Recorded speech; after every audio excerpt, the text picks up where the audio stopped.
ایک رات کی قیمت۔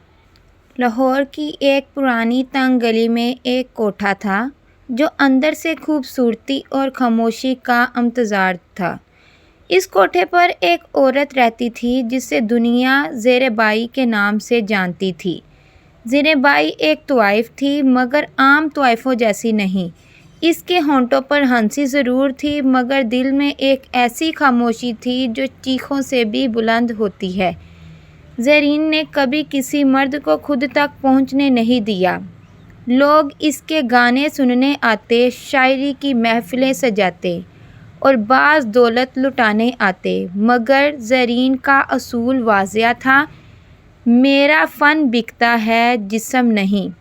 وہ صرف گاتی تھی، رقص کرتی تھی، مگر دل کبھی کسی کو نہیں دیا۔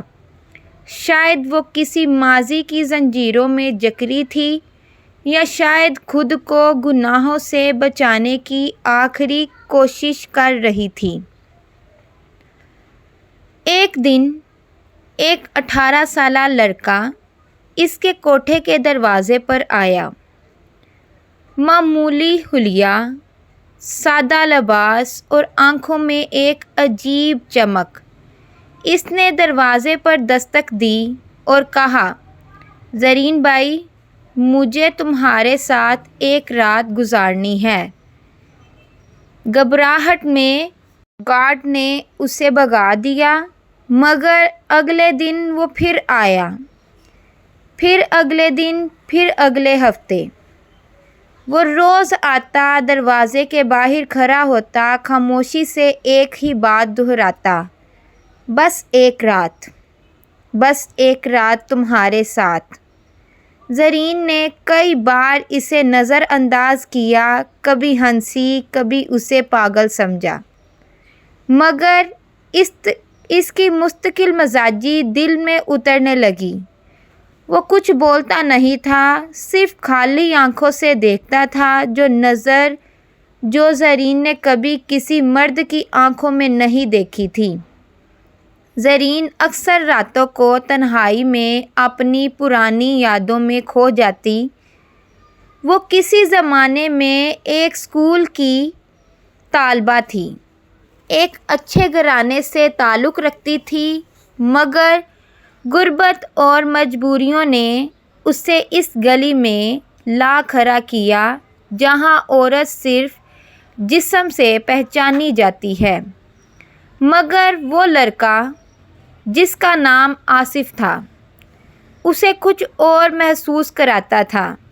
اس کی نظروں میں محبت نہیں، عقیدت تھی، جسے وہ زرین کو زرین بائی نہیں، زرین بیٹی سمجھتا ہو، یا شاید زرین زندگی۔ ایک سرد رات تھی، بارش ہو رہی تھی۔ زرین کی طبیعت بھی کچھ خراب تھی۔ کھڑکی سے باہر جھانکا تو آصف کو دیکھا، بارش میں بھیگا ہوا، کانپتا ہوا، لیکن ہٹا نہیں۔ وہ اب بھی دروازے پر کھڑا تھا۔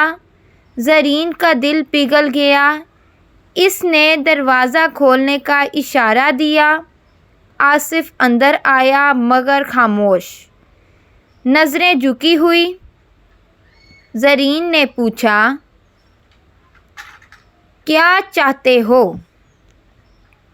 آج تو اندر آ گئے ہو، اب بولو۔ آصف نے آہستگی سے کہا، میں تم سے جسم نہیں، تمہارا وقت مانگنے آیا ہوں۔ میری ماں بیمار ہے، بسترِ مرگ پر ہے۔ اسے لگا کہ میں کسی پاک باز لڑکی سے شادی کروں گا۔ سب کہتے ہیں تم طوائف ہو، مگر میں نے تمہاری آنکھوں میں وہ عورت دیکھی ہے جو ابھی تک خود کو سنبھالے بیٹھی ہے۔ بس ایک رات میری ماں کے پاس بیٹھ جاؤ، تاکہ وہ یہ محسوس کرے کہ اس کا بیٹا کسی عزت دار عورت کو دل سے چاہتا ہے۔ زرین کی آنکھوں سے خاموش آنسو بہہ نکلے۔ آصف اسے ایک سادہ سے گھر لے آیا۔ کچی دیواریں، پرسکون ماحول، ایک کمزور سی عورت بستر پر لیٹی تھی۔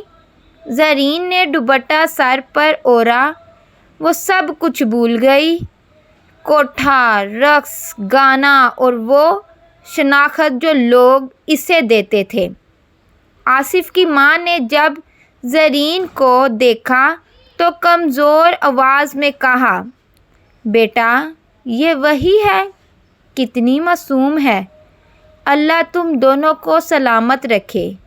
زرین نے پہلی بار اپنے وجود کو قبول کیا، نہ تو وائف کی طرح بلکہ بیٹی، ماں، بیوی کے روپ میں۔ اس رات زرین نے ماں کے پاؤں دبائے، دوا پلائی، نیند سلائی اور ایک نئی عورت بن گئی۔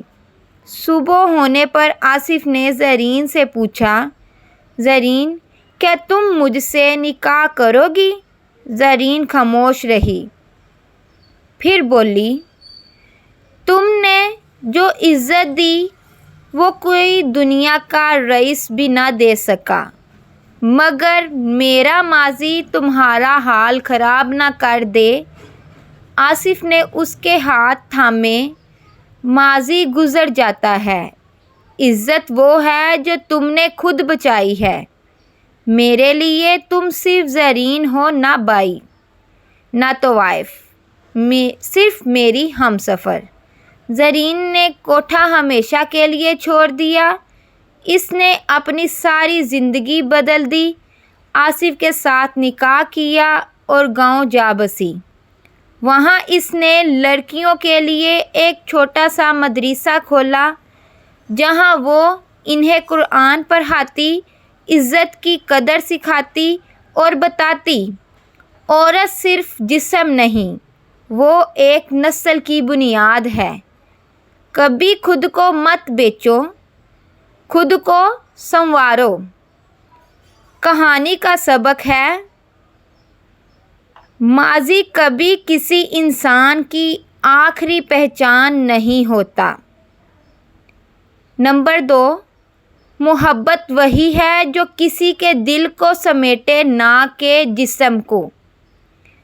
عورت اگر چاہے تو ہر دلدار سے باہر نکل سکتی ہے، بس ایک ہاتھ تھامنے والا چاہیے۔